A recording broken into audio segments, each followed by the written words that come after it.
Today it's a clear sky, so it's not a particular good day to photograph a sunset. But this is not the biggest issue that I'm having today. Today I'm doing something that I always told you not to do, and that is photographing directly into the sun. But my main problem is not even that, if you can believe this. I will have a really huge and big mountain. I will be at the base of it, and the sun will go behind that mountain. The road ahead, it twists and turns, and the sun beats down and it burns. But I keep on pushing through. I'm gonna use the 70 to 200mm lens. Taking out my 105. I thought the 105 would be sufficient, but it's not. So I need a focal length above 70mm. That is why I'm using this one.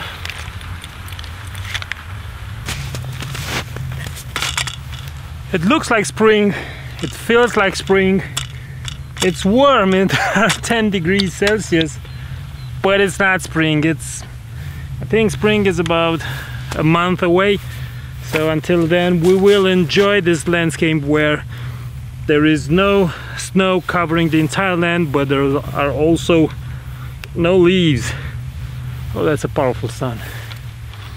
So let's get started with the first tips that I have for you, how to photograph in a situation that is tricky as this one. As I told you in the beginning of this video, we have a very tough and difficult situation in which to photograph. We have a really impressive mountain, but the sun is going to set behind this mountain, and this means that we're going to have only a silhouette. Still, the first tip that I can give you in a situation like this is to arrive really early. Catch the sun.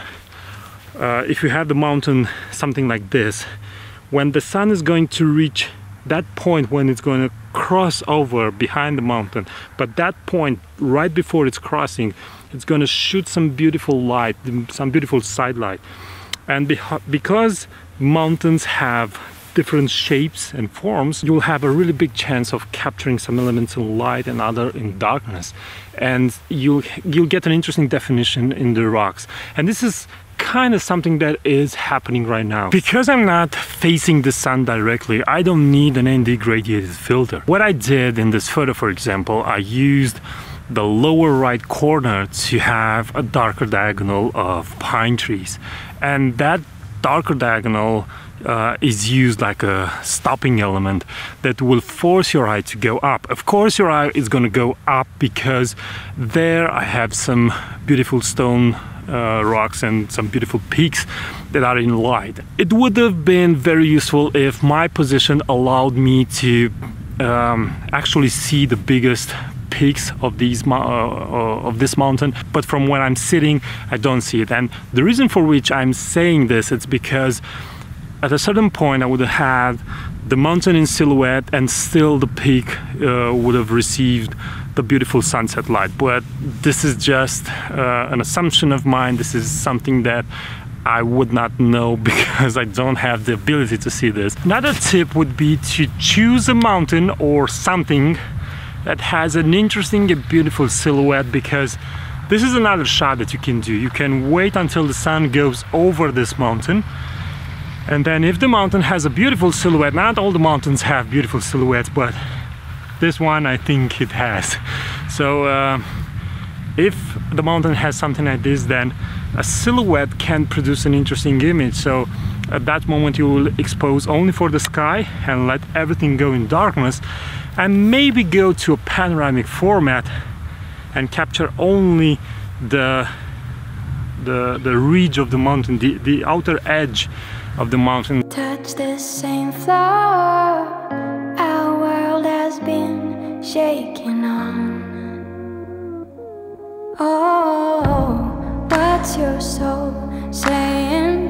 Oh, is your world changing? Oh, what's your soul saying? Oh, is Because I'm on a fixed location, the variety of shots is not big.